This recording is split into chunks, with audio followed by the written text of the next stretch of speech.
Powerful పాలిటిక్స్కు care of address Nandikotkur. ఒకప్పుడు ఇక్కడ రాజకీయం అంటే పౌరుషాల హోరు, ఫ్యాన్ పార్టీ క్యాడర్ చూపించడం జోరు. ప్రత్యర్థి వర్గానికి కంటి మీద కునుకు లేకుండా చేసిన ఆ వైసీపీ సైన్యం ఇప్పుడు ఎందుకు సైలెంట్ అయిపోయింది? ఒకప్పుడు ఓరమాస్ ఊపు క్లాస్ అన్నట్టు సాగిన క్యాడర్ ఇప్పుడు దిక్కుతోచని స్థితిలో ఎందుకు పడిపోయింది? అధికారంలో ఉన్నప్పుడు స్టేజీలపై మైకులు పగిలిపోయేలా డైలాగులు కొట్టిన ఆ హెమాహెమీలు ఓటమి దెబ్బకు ఏ అండర్ గ్రౌండ్లోకి వెళ్ళిపోయారు? నందికొట్కూరులో వైసీపీ శకం ముగిసినట్లేనా? క్యాడర్ను నడి సముద్రంలో వదిలేసి లండన్, బెంగళూరు ఫ్లైట్లు ఎక్కిన ఆ లీడర్ల కథేంటి? అసలు నందికొట్కూరు గ్రౌండ్లో ఏం జరుగుతోంది? ఇంతకీ వైసీపీ కార్యకర్తల మనసులో మొదలవుతున్న ఆ ప్రశ్నలు ఏంటి? ఆ వివరాలు చూద్దాం.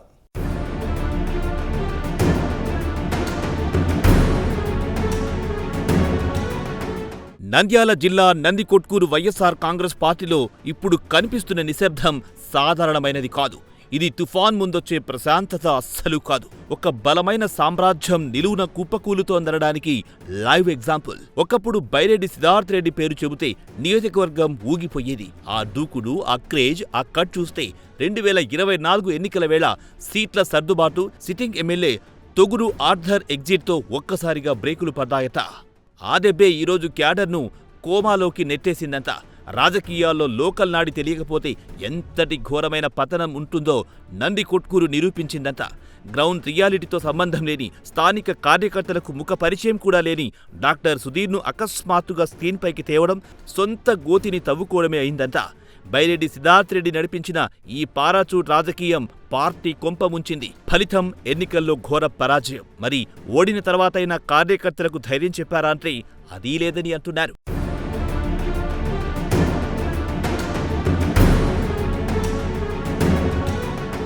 ఇక ఇప్పుడు నందికొట్కూరు వైసీపీ పరిస్థితి ఎలా ఉందంటే యుద్ధరంగంలో జనరల్స్ లేని సైన్యంలా తయారయ్యిందంట. ఓటమి తర్వాత ఇటు ఇన్ఛార్జ్ సిద్ధార్థ్ రెడ్డి కానీ, అటు ఓడిన క్యాండిడేట్ సుధీర్ కానీ నియోజకవర్గ ముఖద్వారం వైపు కూడా చూడడం లేదట. కూటమి ప్రభుత్వం కొలుదీరిన తర్వాత క్షేత్రస్థాయిలో ద్వితీయ శ్రేణి నాయకులపై, కార్యకర్తలపై ఒత్తిడి పెరుగుతోందంట. కేసులు, గొడవలని సమస్యలొస్తే కనీసం పోలీస్ స్టేషన్కు ఫోన్ చేసే నాదులే లేడట. లీడర్ల ఈ అండర్ గ్రౌండ్ పాలిటిక్స్ కార్యకర్తలకు నరకం చూపిస్తున్నాయంట. నియోజకవర్గంలో సోషల్ ఇంజనీరింగ్, సామాజిక వర్గాల పట్టున్న పాత కాపులను పక్కన పెట్టడం వెనుకున్న వ్యూహమేంటి? ఇది కేవలం తన వ్యక్తిగత పట్టు కోసమే బైరెడ్డి సిద్ధార్థ్ రెడ్డి కొత్త ముఖాన్ని తెచ్చారనే ఆరోపణలు ఇప్పుడు నిజమవుతున్నాయంట. ఆనాడు ఆయన తీసుకున్న ఏకపక్ష నిర్ణయాన్ని క్యాడర్ జీర్ణించుకోలేకపోయిందంట. ఫలితంగా 2024లో కూటమి అభ్యర్థి వన్ సైడ్గా గెలిచారు. పంతాలు నాయకులవి, కానీ బలైపోయింది మాత్రం నమ్ముకున్న కార్యకర్తలట.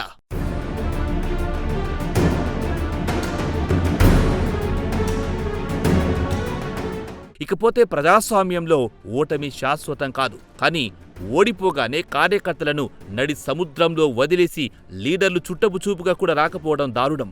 పార్టీ ఆఫీసులు వెలవెలబోతుంటే దశాబ్దం కాలంగా వైసీపీని నమ్ముకున్న బలమైన ఓటు బ్యాంక్ ఇప్పుడు పక్కచూపులు చూస్తోందంట. క్యాడర్కు భరోసా ఇచ్చే నాయకుడు కరువవ్వడంతో స్థానిక క్యాడర్ క్రమంగా అధికార తెలుగుదేశం వైపు ఆకర్షితులవుతోందంట. కోటపై పట్టు వదిలేసి లీడర్లు సైలెంట్ అయితే కింద జెండా పీకేయడానికి క్యాడర్ సిద్ధంగా ఉందనే సంకేతాలొస్తున్నాయంట.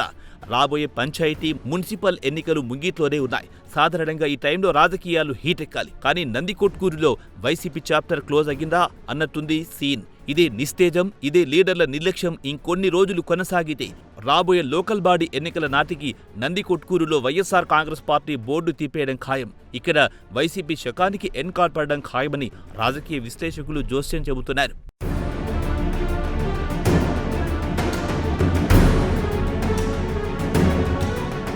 మొత్తానికి నందికొట్కూరులో వైసీపీని నడిపించే నాయకులు లేరని తెలుస్తోంది. దీంతో రోజురోజుకి పార్టీ డీలా పడిపోతుందని అంటున్నారు. అయితే గెలిచినప్పుడల్లా భుజాల మీద మోసిన కార్యకర్తలను ఓడగానే ఒంటరిగా వదిలేయడం ఏ తరహా రాజకీయం? ఇన్ఛార్జ్ బైరెడ్డి సిద్ధార్థ్ రెడ్డి, మాజీ అభ్యర్థి డాక్టర్ సుధీర్ తమ మౌన వ్రతాన్ని వీడి గ్రౌండ్లో ఎప్పుడొస్తారు?